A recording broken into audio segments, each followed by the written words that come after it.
Muraho bene data ndabasuje mwese mu izina rya Yesu Kristo.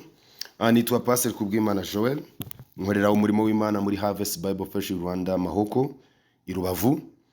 Nkaba nishimiye kubana namwe muri uyu mwanya mwiza w'iminsi 50 yo gusenga no kwiga ijambo ry'Imana, haba ari kuri Igiraneza TV cyangwa kuri groupe ya WhatsApp. Mwese abari mu Rwanda n'abari hanze, Imana ibahereza umugisha. Reka dusenge Imana kugira ngo dutangire tugane ku ijambo ry'Imana.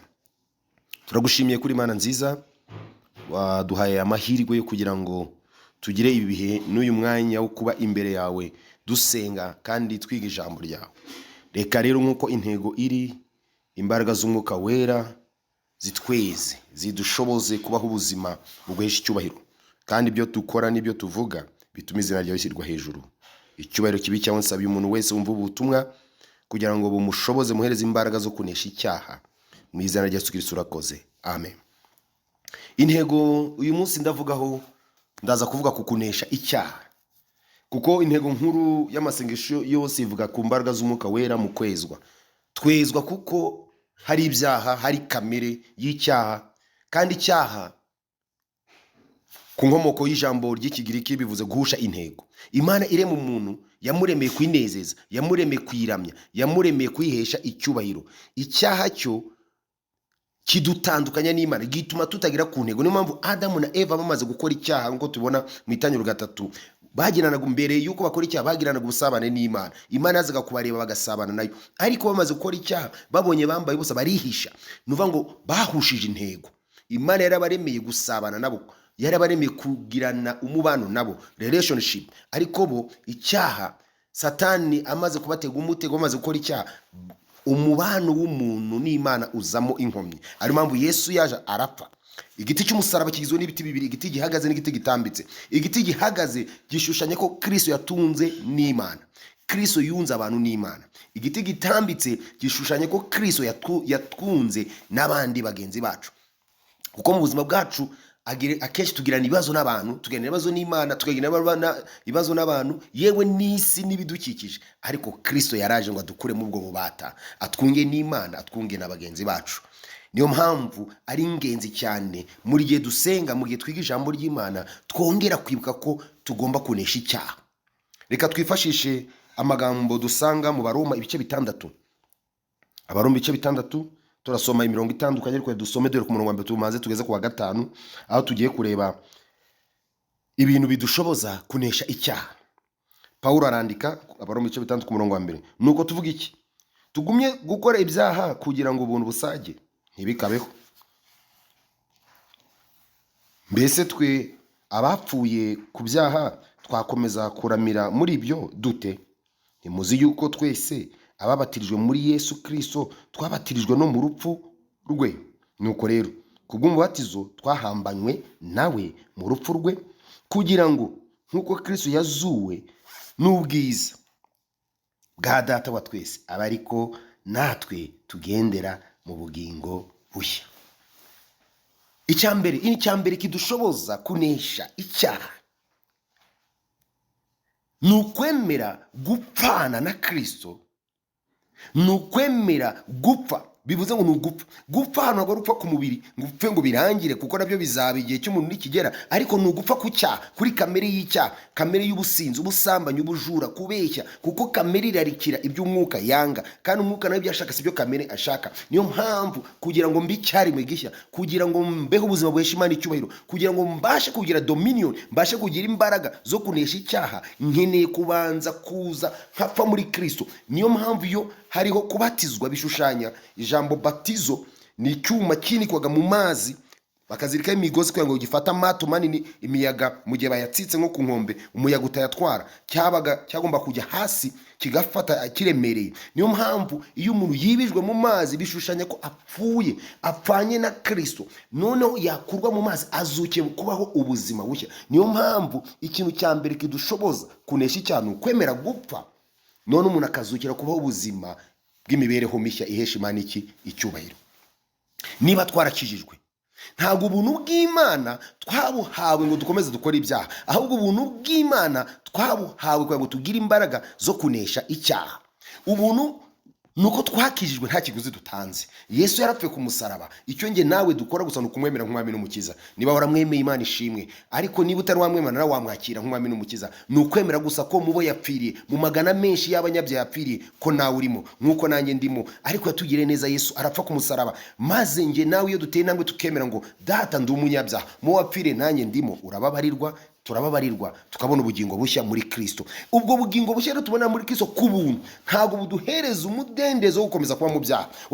Kuko Paulo yandika urwandiko, hari abakristo b'i Roma bari barumvishije ubutumwa nabi, bumva ko kuba barakijijwe bari muri Kristo bafite uburenganzira bwo gukomeza gukora ibyaha.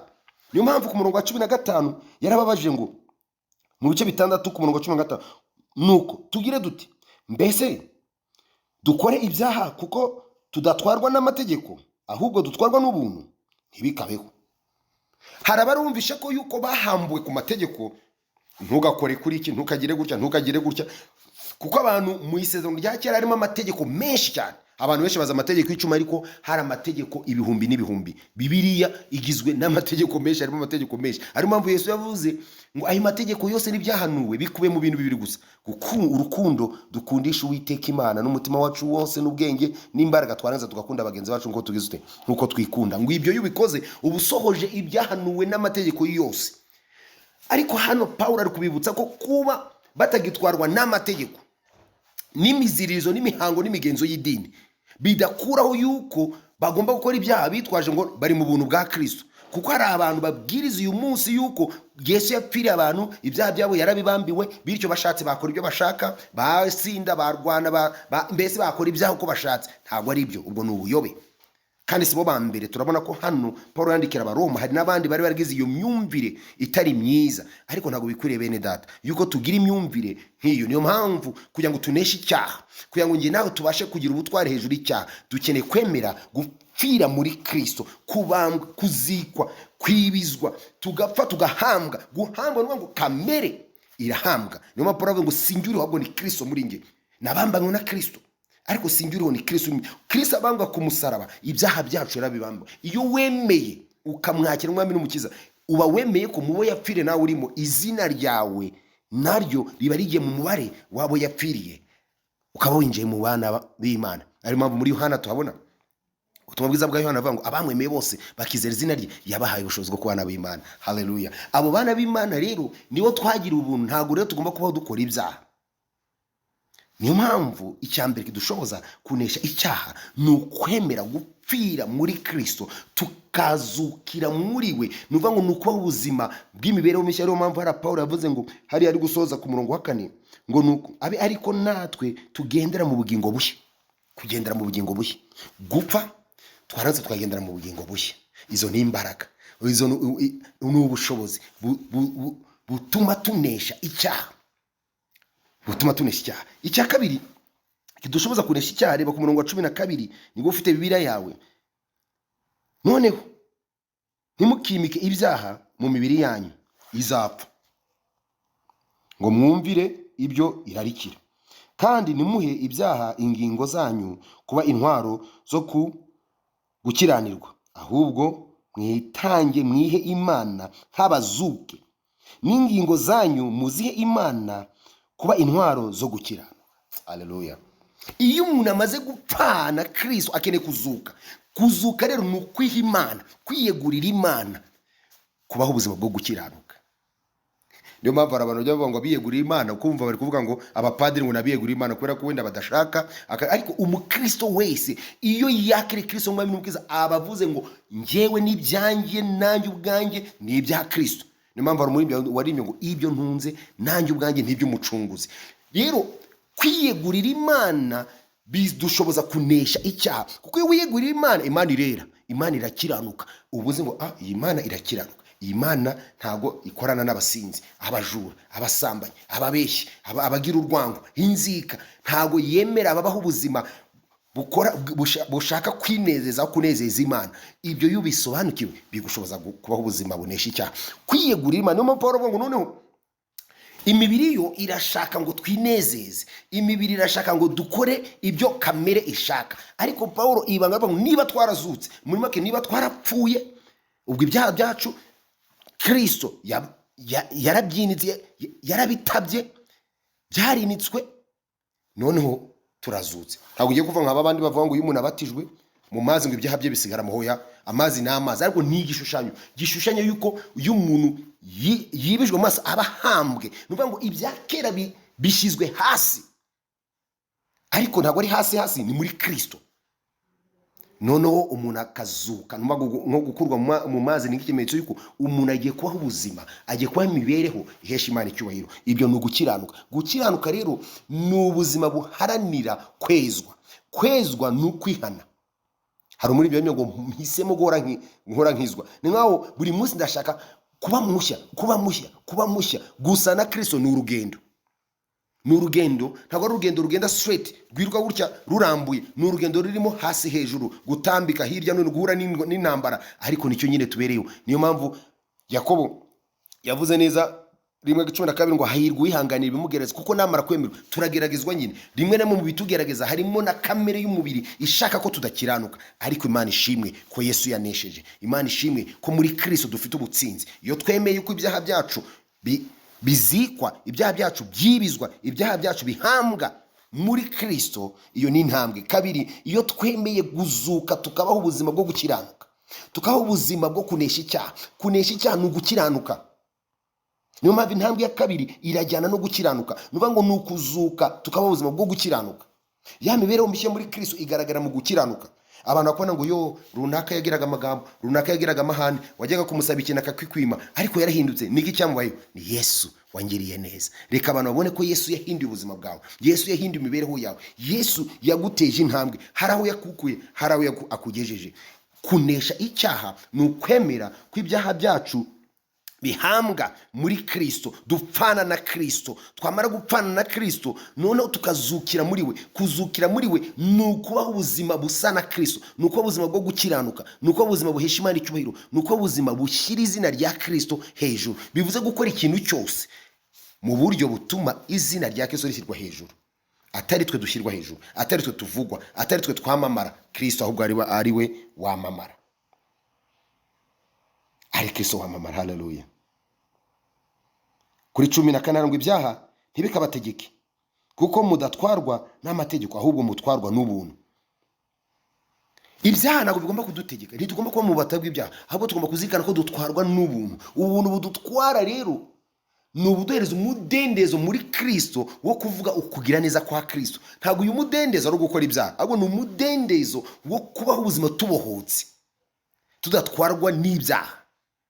Umuntu adatarwa n'amarari busambanyi, adatwarwa n'amagambo, adatwarwa no kubeshya, inzangano, inziga, umujinya, hoya, ahubwo atwarwa n'umunezero, amahoro, ibyishimo, ubuntu tubonera muri Kristo. Amahoro amafaranga ataguha, umunezero utagurwa, kuko ibyo nta handi tubibonera, ni muri Kristo Yesu. Iyo tumwakira umwami n'umukiza. Kunesha icyaha bidusaba kwemera gupfa, kwemera kuzanira ibyo byaha na kamere yacu Kristo akabyica. Yamara kubyica tugahinduka ibyaremwe bishya, nuko ngo tukazuka tukabaho ubuzima bwo kugira bwo gukiranuka. Gukiranuka ni intambwe ya kabiri idushoboza kunesha icyaha. Ko gukiranuka ni ukuvuga ngo icyaha, ni ukubwira icyaha ngo hoya, ni ukubwira Satani ati hoya. Ntabwo Yesu ibi bimuhesha icyubahiro, ntabwo gusinda bihesha Imana icyubahiro, ntabwo kubeshya bihesha Imana icyubahiro, ntabwo kuba ubuzima bwo gukora ibintu nishakiye bihesha Imana icyubahiro. Sindi wanjye ngo nigenge, ahubwo ndi wa Kristo. Niyo mpamvu ugomba gutera iyo ntambwe yo gukiranuka.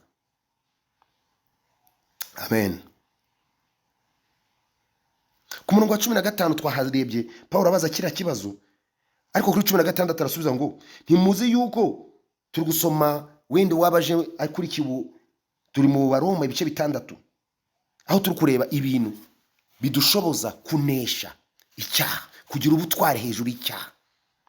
Kuko tugomba kuba ubuzima bwejejwe kandi kwezwa, bisobanuye yuko hari ibyo Imana iri kudukuraho, kandi ibyo kudukuraho nta bindi n'ibyaha biterwa na kamere y'umubiri irarikira ibyo umwuka yanga, kandi ibyo umwuka yanga ni icyaha. Imana ikunda abanyabyaha kuyanga ibyaha, niyo mpamvu Kristo yapfuye kubw'abanyabyaha. Ku murongo wa 16 w'ibice 6 by'Abaroma, ntimuzi yuko mwihaye kuba imbata zo kumwumvira, muri imbata z'uwo mwumvira uwo imbata z'ibyaha bizana urupfu cyangwa izo kumvira Imana kuzana gukiranuka. Paul ari kubaza, ese murashaka kuba imbata z'Imana cyangwa murashaka kuba imbata z'urupfu? Icyaha kizana urupfu, ariko kumvira Imana bizana gukiranuka. Haleluya. Kumvira Imana bizana gukiranuka. Ariko ku murongo wa 17, Imana ishimwe kuko nubwo mwari imbata z'ibyaha mwumviye ibyo mwigishijwe mubikuye ku mutima, maze mubatuwe ku byaha muhinduka imbata zo gukiranuka. Haleluya. Icya gatatu aricyo ngiye gusohorezaho kidushoboza kunesha icyaha ni ukumvira ijambo ry'Imana, ni ukumvira Imana. Kumvira Imana nta kindi, ni ukumvira ijambo ryayo. Ijambo ry'Imana dufite riranditse muri Bibiliya. Iri jambo ridushoboza gutera intambwe yo kunesha icyaha. Paulo aravuga ngo kuko mwumviye Imana byabakuye mu bubata bw'ibyaha. Kumva Imana, kuyumvira, ntabwo ari ukumva gusa, kuyumvira. Aravuga ngo kumvira bijyana no gushyira mu bikorwa. Hari igihe abantu bumva ariko ntibashyire mu bikorwa, ariko kumvira bivuze ngo icyo wabwiye wagishyize mu bikorwa. Ijambo ry'Imana niba tuvuga ngo ni muri abanyu ngo mwigenge, ubwo uremera ukagengwa n'Imana. Niba ijambo ry'Imana rivuga ngo ntimugasambane, ntimukibe, ntimukabeshye, ibyo urabireka ugakiranuka ukaba ubuzima buhesha Imana icyubahiro. Niyo mpamvu kumvira Imana ni intambwe. So intambwe ya mbere idushoboza kunesha icyaha harimo kwemera gupfa. Hari ibyo tugomba kureka bigapfa, kandi si twe tubyica, ni Kristo. Nuvuga ngo turaza tugapfana na Kristo. Gupfana nawe ni ukumwakira umwami n'umukiza, tukemera ati mubo wapfire natwe turimo, natwe dupfanye nawe. Kuzuka bisobanuye gukiranuka, kubaho ubuzima bushya, kubaho imibereho ihesha Imana icyubahiro. Iyo mibereho ihesha Imana icyubahiro ntabwo yashoboka hatari kumvira ijambo ry'Imana. Kugira ngo tubashe gukiranuka, kugira ngo tubashe kunesha icyaha, dukeneye kubaho ubuzima bwumvira ijambo ry'Imana, bwumvira Imana. Imana yaravuze, ibyo yavuze birandikwa, turabifite mu ijambo ryayo kuva mu itangazo mu byahishuwe. Ni amagambo y'Imana, n'ibyo Imana yavuze, kugira ngo bidushoboze kubaho ubuzima bushyira izina rya Kristo, bwamamaza Imana, buvuga imirimo, gukora kw'Imana. Kandi ibyo nibyo tubereho, kuko muri Matayo 18 18 kumanuka kuri 20 hatwereka inshingano y'uko twasigiwe na Kristo niyo kugenda muhanga se tugahindura abantu kuba abigishwa. Ntabwo tuzabahindura kuba abigishwa dusa nabo, tuvuga nkabo, tugenda nkabo, ahubwo dukeneye kuba umucyo w'isi, dukeneye kuba dukiranutse, dukeneye kuba dufite itandukaniro, tubayeho ubuzima bunesha icyaha, ubuzima bwo kwezwa, ubuzima buhesha Imana icyubahiro. Niho tuzabasha guhindura. Ijambo ry'Imana rivuga ngo niyo mwaba mutavuze, nibabona imirimo yanyu bahereye ko bahimbaze So wo mwijuru. Reka rero bene data, mu byo ngusabira, mu byo nkwifuriza, no kugira ngo wowe ubuzima bunesha icyaha. Ntago wabyishoboza, dushoboza byose na Kristo duha imbaraga. Ariko tera intambwe, umanze wemere ko ibyaha byawe Kristo yabibambiwe, wemere nawe upfe ku cyaha. Gupfa ku cyaha nuvuga ngo ni cyayi ubona icyaha kikakunukira, ukabona mbese kimeze nkaho ari ikintu kibambwe utakoraho. Iyo kamere igomba kwicwa. Ntago rero ari ibintu byikora umunsi, n'urugendo rudusaba gukiranuka. Ariyo ntambwe ya kabiri. Mu gukiranuka nukubaho imibereho mishya muri Kristo. Intambwe ya gatatu ni ukumvira ijambo ry'Imana. Ibi byose iyo bihuje, hari n'ibindi byinshi twavuga muri iki gice, harimo ubutumwa bwinshi, ariko nibyo bitatu nashatse kuvugaho cyane uyu munsi byadushoboza kunesha icyaha. Ariko reka icyambere wemere ko Kristo yagupfiriye, kandi ntago ari kubyemera gusa. Niba narabyemeye, tekereza, igenzure, ese koko wapfuye ku cyaha? Iyo urebye, iyo utekereje, urebye imbere yawe usanga icyaha muri wo cyarapfuye, kamere yarapfuye, cyangwa kamere iracyagaragara ngo niko kwa kunugana ngo nge niko nabaye, ngo munyakire, ngo ni gutyo meze, ngo niko nteye. Oya, ntabwo umukristo ari uko ateye, ahubwo Kristo yari muri twe, tuba duhindutse. Ibya kera biba bishize, biba bikuweho, tuba ibyaremwe bishya. Turi mu gihe abantu bishimira kumva ubutumwa, Imana ikugire neza, Imana yakugendereye, Imana yagutabaye. Bene data, Imana yaradutabaye kuba turiho duhumeka. Kuba uyu munsi nge nawe turi kumva ubutumwa, nuko ko ari neza Imana yatugiriye. Ese abagiye abapfuye nuko Imana ibanga, igihe cyaho cyari kigeze, kuko natwe igihe cyacu nikigera tuzataha. Ahubwo se nuva hano ku isi nkawa muri mbere ngo uzabosize inkuru k'imusozi, uzaba warakoze iki? Ese uzajya mu ijuru ugiye kugororerwa izihe ngororano? Kuko hari ingororano z'abakoze neza, ariko n'ingororano n'ibihano by'abakoze nabi. Nge nawe dukwiriye kubaho ubuzima bwo kunesha icyaha, kuko icyaha ntabwo kidufiteho ubutware abari muri Kristo Yesu, ahubwo twebwe dufite imbaraga zikorera muri twe, dukura mu ijambo ry'Imana. Tuzikura hehe? Icyambere zikana ko tuzikura mu kwemera gupfana na Kristo, kamere yacu akayica y'icyaha, tukazuka. Muri make tukabaho ubuzima bwo gukiranuka, ubuzima bwo guhora twezwa umunsi ku wundi. Kristo nayo byano mbabarira, ngirira neza. Gatatu, uko ibyo dusome ijambo ry'Imana. Niyo mpamvu muri Zaburi 119 Dawidi yageze ngo nabike ijambo rya mu mutima ko ntagucumuraho. Ijambo ry'Imana yo muri twe rituma tudacumura. Reba Zaburi ya mbere avuga ngo hahirwa umuntu udakurikiza imigambi y'ababi, ntagare mu nzira y'ababya, ntica n'abakobanyi, ahubwo amategeko y'Uwiteka niyo yishimira, kandi amategeko niyo yibwira ku manywa na nijoro. Iyo ijambo ry'Imana riri muri twe, iyo ijambo ry'Imana rigwiriye mu muntu, ntihabasha kunesha icyaha, ntihabasha no kumenya ngo iki ni icyaha. Kuko mfite muri murangiye kwa data wacigeze kudusatari kwa bapasteri ko mbona abantu bagimpaka cyane, mwazadoye rutonde rw'ibyaha tukamenya nta rutonde rw'ibyaha wakora, ahubwo menya ngo icyaha niki. Icyaha nuguhusha intego, nuguhusha intego y'Imana yakuremye. Imana yaturemye kwiramya, Imana yaturemye kwihesha icyubahiro. Ikintu cyose gihesha Imana icyubahiro, ikintu cyose kidatuma izina rya Kristo yisirwa hejuru, icyo ni icyaha. Uzi Adamu na Eva igiti bariho ngo ni igiti kimenyesha ikibi n'ikiza. Nta muntu uriho yewe nuvuga ngo ntiyumvishe ubutumwa, ariko umutima nama we uziko kwiba, uziko gusambana, uziko kubeshya ari bibi, ari ibyaha. Niyo mpamvu n'abasambana iyo batari barohoka ngo babanyabyaha gwimbi babikore ku mugaragaro barihisha. Nuko ko umutima utuma bihisha, nuko baziko ibyo bakora ari bibi. Keretse iyo bamaze kuba kahebwe, babandi basigara bakora ibya nk'abanywa amazi, batakigira umwuka, uwo mwuka ngo bawumvire bakawunaniza, abo nibo basigara barabaye kahebwe. Ariko twebwe siko turi byaremwe bishya, turabana b'Imana, twarakijijwe. Tugomba kuba ubuzima bunesha icyaha. Imana igushoboze, Imana iguhereza imbaraga, mwuka wera komeza kora umurimo kukweza umunsi ku wundi. Ariko bizashoboka ari uko wemeye gupfa kuri kamere y'icyaha, ari uko wemeye kuzuka ukaba ubuzima bwo gukiranuka, ariko wemeye kumvira Imana binyuze mu ijambo ryayo wumva buri munsi, kandi nturyumve gusa, ukaryumvira ukarishyira mu bikorwa. Ijambo ry'Imana dusabwa gukiranuka, ridusaba kubaho ubuzima buhesha Imana icyubahiro. Reka tubishyire mu bikorwa, tuba umunyu, tuba umucyo w'isi, twera imbuto z'umwuka wera dusanga mu Bagalatiya 5:22 kumanuka. Reka tuzisome zikuriye, cyangwa zizo mbuto zose z'umwuka wera niba no kuzifata mu utazishobora. Menya ngo imbuto ibanza ni urukundo, kandi urukundo rukwema ibintu byose. Ko ngo urukundo rusohoza amategeko n'ibyahanuwe byose. Nukunda Imana n'umutima wawe n'ubwenge n'imbaraga, ugakunda mugenzi wawe uko wikunda, uzawusohoje ibyahanuwe n'amategeko yose. Kandi ibyo nubikora uzabunesheje icyaha. Kuko udakunda ntazi Imana, kuko Imana ari iki? Ari urukundo. Bene data murakunzwe, Imana ibagirire neza. Muri iyi minsi turimo gusenga, Imana ikomeze dushoboze kugira ngo ijambo ryayo rikurire muri twebwe, riduhereze imbaraga zo kunesha icyaha. Ni mu izina rya Yesu Kristo mbisenze, Imana ibamugisha. Amen.